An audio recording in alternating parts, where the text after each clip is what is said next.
जय भगवान श्री कृष्ण जी। कर्म ही हमारी और आपकी पहचान है। कर्मों से ही हम और आप पहचाने जाते हैं, क्योंकि जैसे कर्म हमारे होंगे उसी कर्मानुसार लोग अपने मन और मस्तिष्क में हमारी एक पहचान बनाते हैं।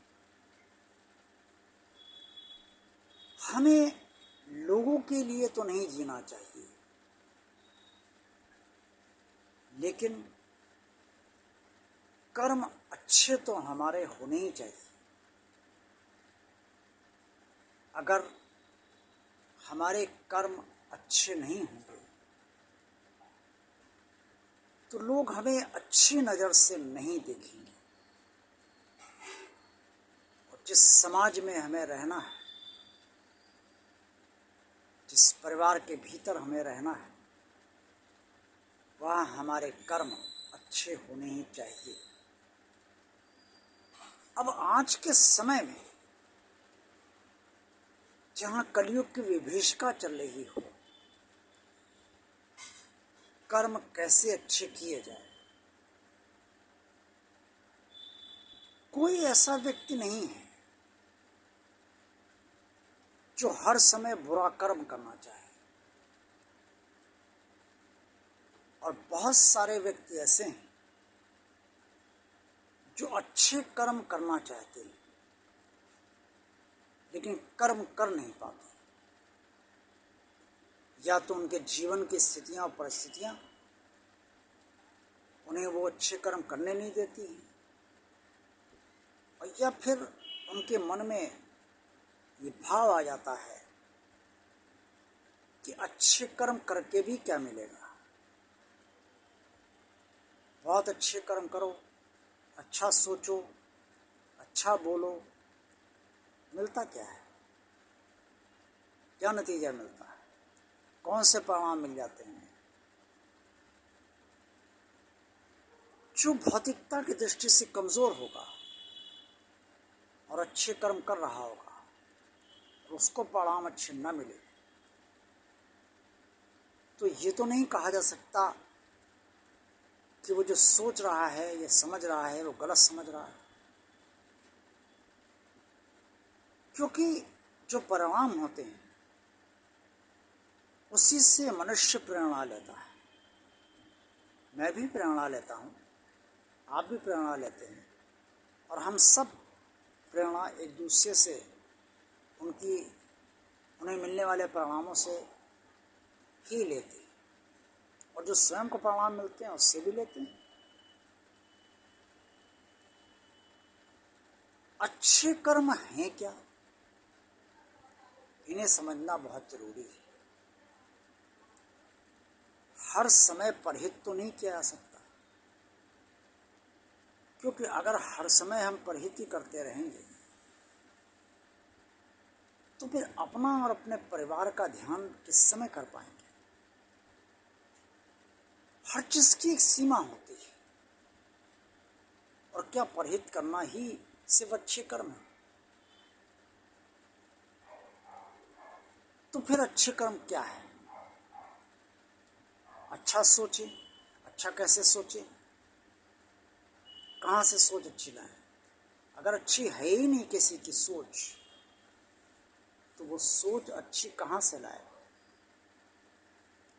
अच्छे विचार रखें, अच्छे विचार कहाँ से आएंगे?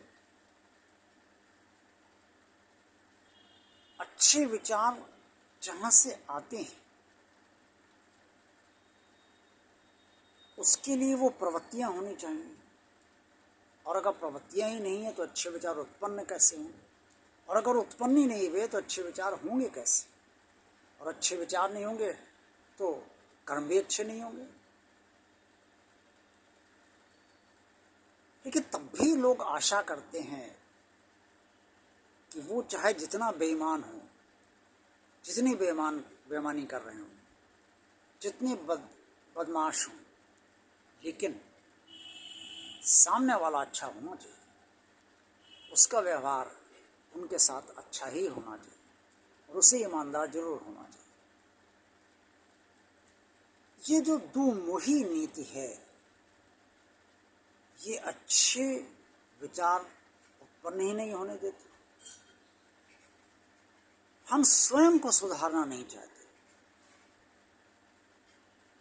और दूसरे से ये अपेक्षा करते हैं कि वो बहुत अच्छा रहे, और जब तक हम स्वयं को नहीं सुधारेंगे तब तक ना तो अच्छे विचार होंगे और ना अच्छे कर्म हो पाएंगे, क्योंकि कर्म का आधार हमारे विचार होते हैं। किसी की सेवा कीजिए तो ये विचार आपका अच्छा है, तभी आप सेवा कर पाएंगे। अगर आपके अंदर सेवा भाव है ही नहीं, सेवा करने के विचार है ही नहीं, तो आप किसी की सेवा नहीं कर पाएंगे। लेकिन जब आपको सेवा की किसी की आवश्यकता पड़ेगी तो आप ये जरूर चाहेंगे कि कोई आपकी सेवा कर दे और आपकी सेवा करे। क्यों? क्योंकि आपको उसकी सेवा की आवश्यकता है। लेकिन सामने वाला भी सोच सकता है कि इसने किसकी सेवा की है, क्यों मैं इसकी सेवा करूं। जरूरी नहीं सामने वाला सोचे, लेकिन सोच सकता है, क्योंकि जैसा हम करते हैं वैसा ही हमें मिलता है। ये मैं नहीं कह रहा, सदियों से चली आ रही जनश्रुति ये कहती है, जनधारणा ये कहती है कि जैसा करोगे वैसा भरोगे। कर्म प्रधान विश्व करी रचि राखा, जो जस करिए तस फल चाखा। ईश्वर ने सारे संसार को कर्म पर आधारित कर रखा है, कर्म प्रधान बना रखा है, और जैसा कर्म मनुष्य करेगा वैसा ही फल उसको प्राप्त होगा।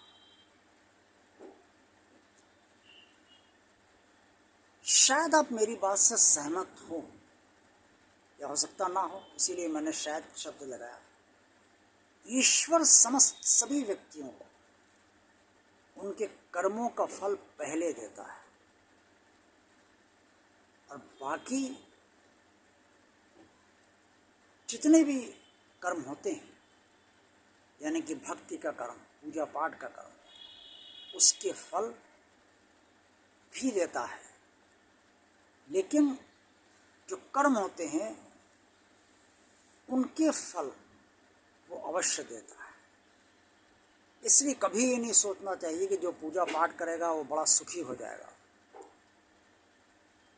अक्सर लोग पूजा पाठ करने वाले बहुत दुखी रहते हैं, और अक्सर कई लोग ऐसे भी हैं जो पूजा पाठ करने वाले बहुत सुखी रहते हैं। दरअसल सुख दुख है क्या, कभी सोचा आपने? सुख है आपकी भावना और दुख है आपकी भावना। परिणाम इसका ये है, इस भावना का, कि अगर सुख की भावना है तो आह्लाद है, खुशी है, प्रसन्नता है, संतुष्टि है, और अगर दुख की भावना है तो कष्ट है, पीड़ा है। निश्चित तौर पर व्यथा आप अपने किसी से कहना ही चाहेंगे।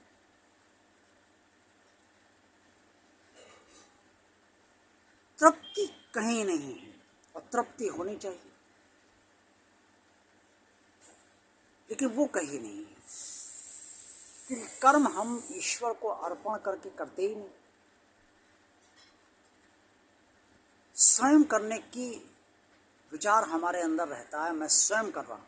जब मैं कर रहा हूँ तो जो अच्छा होगा उसका अच्छा, जो बुरा होगा वो बुरा, यही तो फल होगा ना। लेकिन जब ईश्वर को कर्म हम अर्पण कर देंगे तो जो ईश्वर मुझसे कर्म करवाना जिस तरह से चाहेगा, उसी तरीके से मैं, अर्थात मैं और आप, हम सब मिलकर कर्म कर पाएंगे, और तभी हमारी पहचान एक अच्छी बनेगी और हमें उसका अच्छा फल मिलेगा और जीवन हमारा सफल हो जाएगा। जय भगवान श्री कृष्ण जी।